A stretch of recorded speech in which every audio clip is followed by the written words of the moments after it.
Magandang hapon, Pilipinas. Narito ang latest sa lagay ng ating panahon. Apektado pa rin ng Intertropical Convergence Zone o ITCZ ang Mindanao maging ang lalawigan ng Palawan at makakaranas pa rin ng mga pag-ulan at pagkidlat pagkulog ang buong Mindanao, Palawan Province maging ang Western Visayas at Negros Island Region. Kaya sa mga kababayan natin doon, patuloy natin silang pinag-iingat dahil posible po ang mga pagbaha dahil sa mga pag-ulan na ito.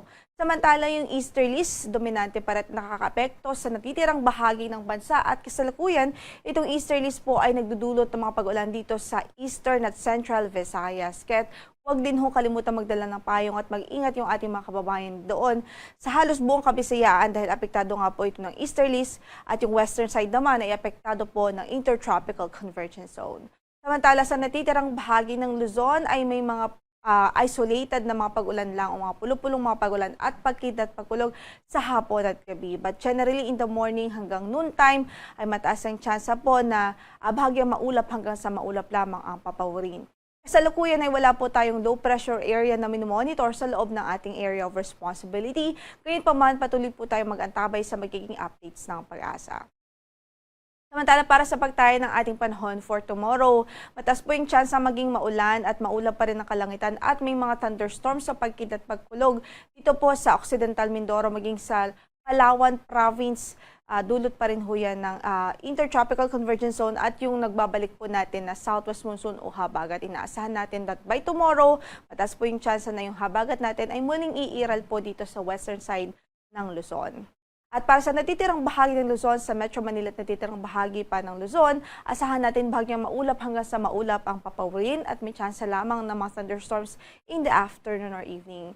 Sa Metro Manila, from 25 to 33 degrees Celsius ang inaasahan magiging agwat ng temperatura bukas, 24 to 35 degrees Celsius sa Tuguegarao, 17 to 24 sa Baguio, 25 to 33 sa Lawag at 22 to 31 degrees Celsius sa Tagaytay, 25 to 32 degrees Celsius naman sa Legazpi City. At magpatuloy po tayo ng ating forecast for tomorrow. As I mentioned po dito sa Palawan Province, magiging maulap pa rin na papawirin at madalas ang tsansa ng mga pag-ulan at pagkidlat pagkulog dahil pa rin nga sa epekto ng Southwest Monsoon o magbabalik na Southwest Monsoon o habagat. Samantala, dito pa sa western side ho ng Visayas, sa Western Visayas, sa Negros Island Region, sa Zamboanga Peninsula at sa Bangsamoro Region, maging sa Davao Region at Sorsogon, may tsansa pa rin bukas ng mga pag-ulan at pagkidlat pagkulog dulot ng Intertropical Convergence Zone.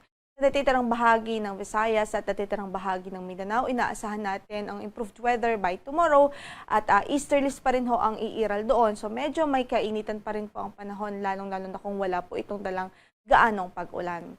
Samantala, para sa kaya ng ating temperatura, sa Tacloban from 25 to 33 degrees Celsius, 25 to 32 degrees Celsius, sa Cebu, at gayon din ho sa Iloilo City, 25 to 31 sa Puerto Princesa, 24 to 32 degrees Celsius sa Cagayan de Oro, 25 to 31 sa Davao City, at 24 to 32 degrees Celsius po sa Zamboanga City.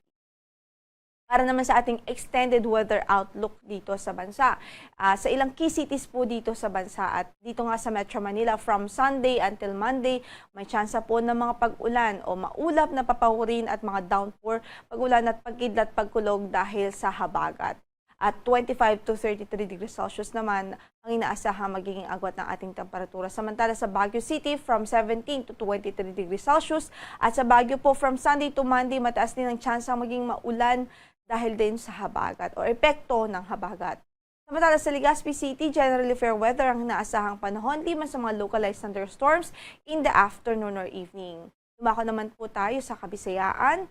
Sa Metro Cebu, from Sunday hanggang Tuesday, improved weather ang nakikita po nating magiging lagay ng panahon, liman sa mga localized thunderstorms in the afternoon or evening. Sa Iloilo naman, by Sunday, may tsansa pa rin ng mga pag-ulan dahil din ho sa habagat. Pero pagdating ng Monday at Tuesday, improved weather po ang pwedeng maranasan. Sa Tacloban, generally ay fair weather naman, liban sa mga localized thunderstorms sa hapon o mga pulo-pulo lang at dagli ang pagbuhos ng ulan. At sa Davao, from Sunday to Tuesday, inaasahan natin ang bahagyang maulap hanggang sa maulap na papawirin. May tsansa lang din ng mga thunderstorms sa hapon at gabi. Gayon din ho ang inaasahan natin sa Cagayan de Oro. At para naman sa ating temperatura, from 24 to 32 degrees Celsius ang magiging agwat sa Cagayan de Oro, habang sa Metro Davao ay 24 to 33 degrees Celsius. Sa Zamboanga City, bahagyang maulap hanggang sa maulap pa rin ang papawirin by Sunday o Tuesday. So ibig sabihin, may improving weather po ang inaasahan doon sa ating extended weather outlook. At 24 to 34 degrees Celsius ang magiging agwat ng temperatura. Ang sunset natin for today is 6:28 in the evening at bukas sisikat ang araw sa ganap na alas 5:28 ng umaga. Ito po si Lori de la Cruz Galicia. Magandang hapon po.